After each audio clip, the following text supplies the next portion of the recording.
ماہر نفسیات گیری کلائن نے ایک بار مجھے ایک خاتون کے بارے میں ایک کہانی سنائی جس نے ایک خاندانی اجتماع میں شرکت کی۔ انہوں نے کئی سال ایک پیرامیڈک کے طور پر کام کرتے ہوئے گزارے تھے، اور تقریب میں پہنچنے پر انہوں نے اپنے سسر پر ایک نظر ڈالی اور بہت فکر مند ہو گئی۔ مجھے آپ کے نظر آنے کا انداز پسند نہیں، اس نے کہا۔ اس کے سسر جو بالکل ٹھیک محسوس کر رہے تھے، انہوں نے مزاق میں جواب دیا، ٹھیک ہے، مجھے بھی آپ کی شکل پسند نہیں ہے۔ نہیں، اس نے اصرار کیا، آپ کو اب ہسپتال جانے کی ضرورت ہے۔ چند گھنٹوں کے بعد اسی شخص کی زندگی بچانے والی سرجری کی جا رہی تھی، کیونکہ معائنے سے پتہ چلا تھا کہ اس کی ایک بڑی شریان میں رکاوٹ ہے اور اس سے فوری طور پر دل کا دورہ پڑنے کا خطرہ ہے۔ اپنی بہو کی بصیرت کے بغیر وہ مر سکتا تھا۔ پیرامیڈک نے کیا دیکھا؟ اس نے اپنے آنے والے دل کے دورے کی پیشن گوئی کیسے کی؟ جب بڑی شریانوں میں رکاوٹ پیدا ہوتی ہے تو جسم اہم اعضاء کو خون بھیجنے اور جلد کی سطح کے قریب بیرونی مقامات سے دور بھیجنے پر توجہ مرکوز کرتا ہے۔ اس کا نتیجہ چہرے میں خون کی تقسیم، پیٹرن میں تبدیلی، ہارٹ فیلئر کے شکار افراد کے ساتھ کئی سال تک کام کرنے کے بعد اس خاتون نے دانستہ طور پر اس نمونے کو دیکھنے کی صلاحیت پیدا کر لی تھی۔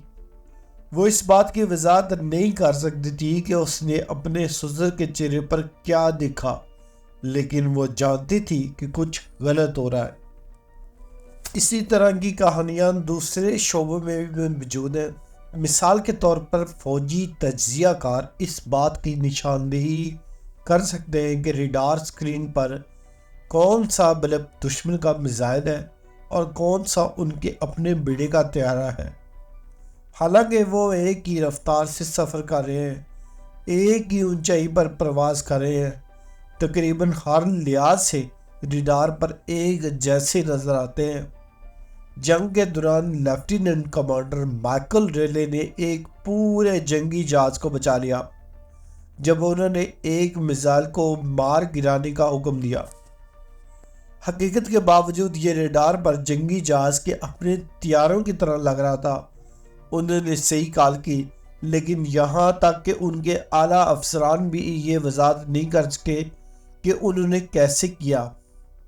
عجائب گھر کے کیوریٹرز میں ایک مستند فن پارے اور ماہرانہ طور پر تیار کردہ جعلی فن پارے کے درمیان فرق کو سمجھنے کے لیے جاتے تھے، حالانکہ وہ آپ کو ٹھیک سے یہ نہیں بتا سکتے کہ ان کے بارے میں کون سی تفصیلات ہیں۔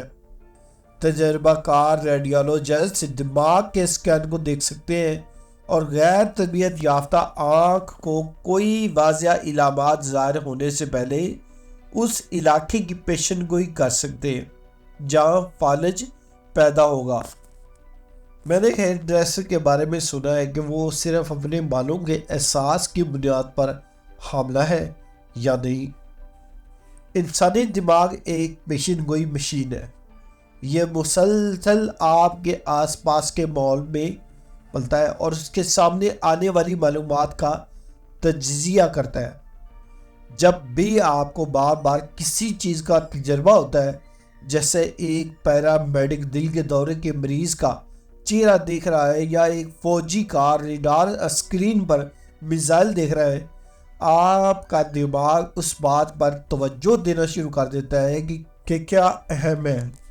تفصیلات کو ترتیب دینا اور متعلقہ اشاروں کو نمایاں کرنا اور مستقبل کے استعمال کی اس معلومات کی فہرست تیار کرنا۔ کافی مشق کے ساتھ آپ ان اشاروں کو اٹھا سکتے ہیں جو شعوری طور پر اس کے بارے میں سوچے بغیر کچھ نتائج کی پیشن گوئی کرتے ہیں۔ خود بخود آپ کا دماغ تجربے کے ذریعے سیکھے گئے اسباق کو انکوڈ کرتا ہے۔ ہم ہمیشہ وضاحت نہیں کر سکتے کہ ہم کیا سیکھ رہے ہیں، لیکن سیکھنا ہر راستے میں ہو رہا ہے اور کسی مخصوص صورتحال میں متعلقہ اشاروں کو نوٹ کرنے کی آپ کی صلاحیت آپ کی ہر عادت کی بنیاد ہے۔ ہم اس بات کو نظر انداز کرتے ہیں کہ ہمارے دماغ اور جسم بغیر سوچے سمجھے کتنا کام کر سکتے ہیں۔ آپ اپنے بالوں کو بڑھنے کے لیے نہیں کہتے ہیں، کہ کہتے ہیں؟ اپنے بالوں کو کبھی نہیں کہیں گے۔ آپ کے دل کو پمپ کرنے کے لیے، آپ کے پھیپھڑوں کو سانس لینے کے لیے، یا آپ کے پیٹ کو ہضم کرنے کے لیے، اور پھر بھی آپ کا جسم آٹو پائلٹ پر ہے، یہ سب اور بہت کچھ سنبھالتا ہے۔ آپ اپنے شعوری نفس سے کہیں زیادہ ہے۔ بھوک پر اگر غور کریں، آپ کو کیسے پتہ چلتا ہے کہ جب آپ بھوکے ہیں؟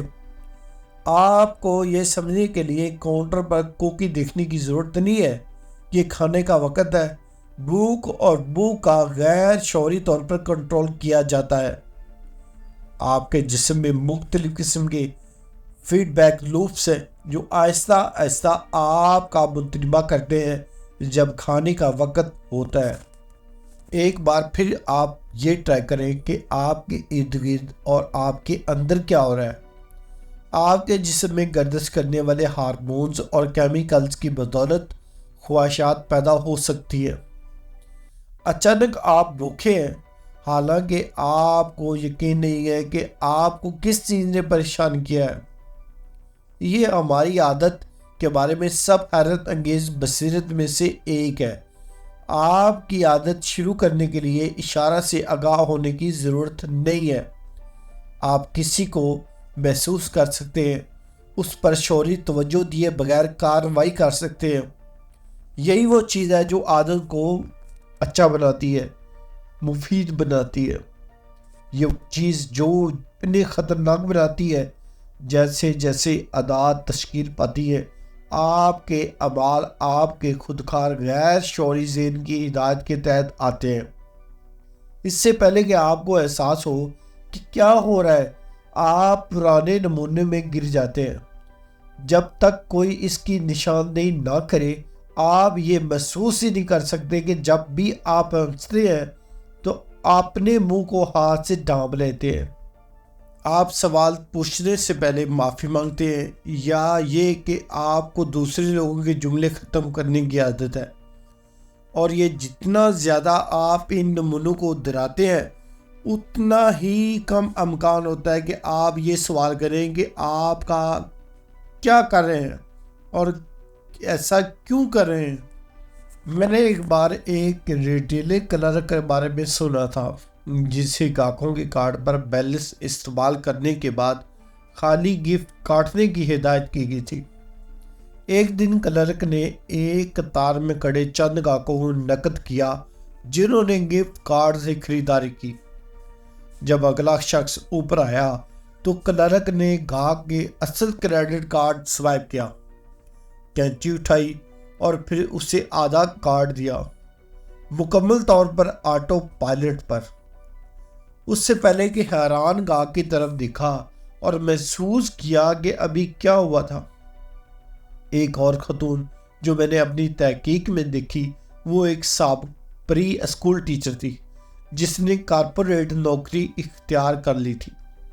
اگرچہ وہ اب بڑوں کے ساتھ کام کر رہی تھی، لیکن ان کی پرانی عادات ختم ہو جاتی تھی اور وہ ساتھی کارکنوں سے پوچھتی رہتی تھی کہ کیا انہوں نے باتھ روم جانے کے بعد اپنے ہاتھ دھوئے ہیں۔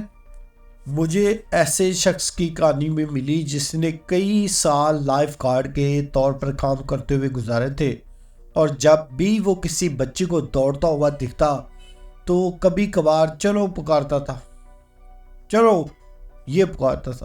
وقت گزرنے کے ساتھ ساتھ ہماری عادات کو چمکانے والے اشارے اتنے عام ہو جاتے ہیں کہ وہ بنیادی طور پر نظر ہی نہیں آتے۔ باورچی خانے کے کاؤنٹر پر موجود کھانے کے صوفے کے بغل میں ریموٹ کنٹرول، ہماری جیب میں فون، ان اشاروں پر ہمارے جوابات اتنے گہرائی سے انکوڈ کیے گئے ہیں کہ ایسا محسوس ہو سکتا ہے کہ عمل کرنے کی خواہش کہیں سے نہیں آتی۔ اس وجہ سے ہمیں شعور کے ساتھ طرز عمل کی تبدیلی کا عمل شروع کرنا چاہیے۔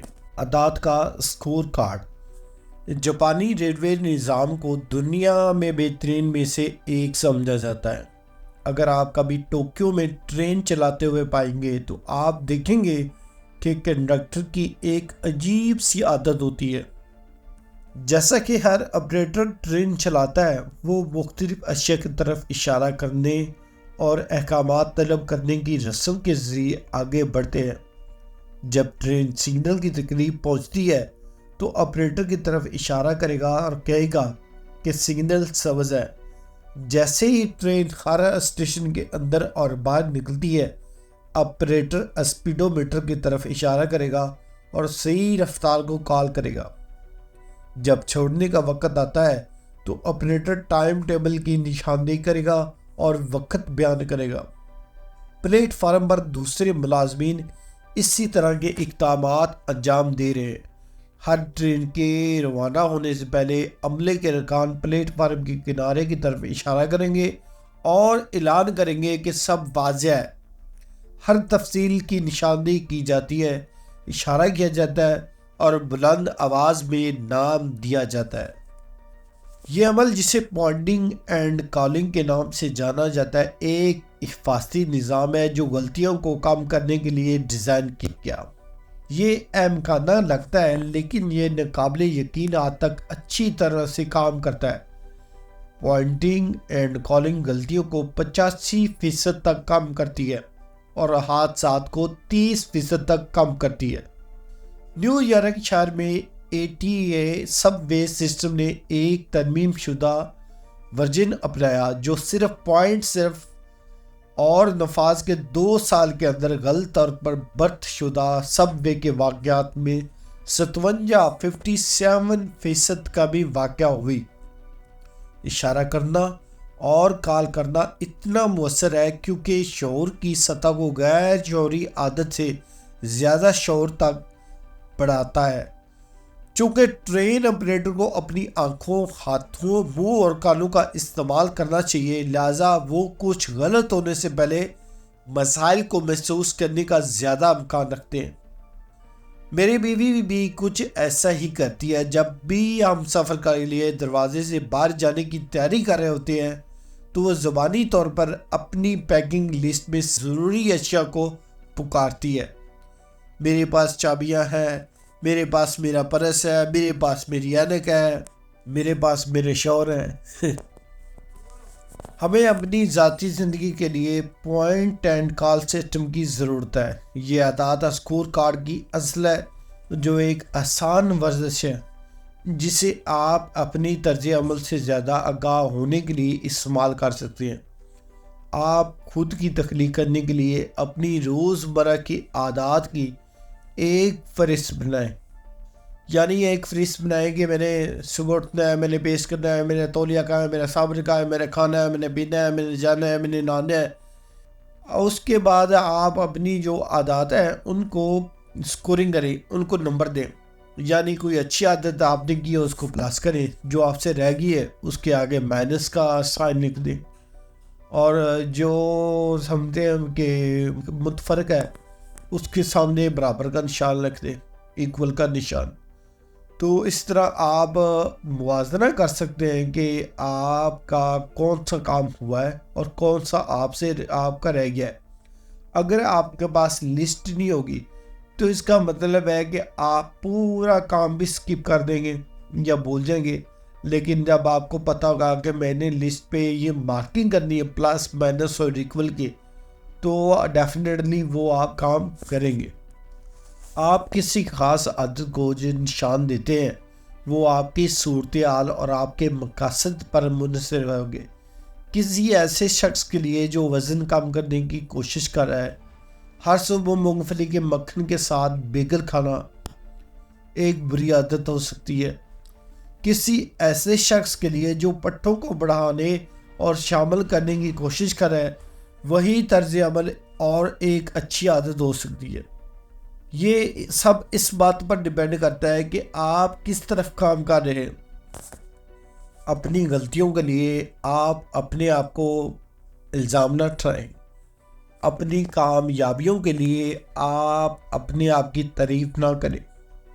اگر آپ صبح چاکلیٹ بار کھاتے ہیں تو اسے تسلیم کریں، تقریباً اسی طرح جیسے آپ کسی اور کو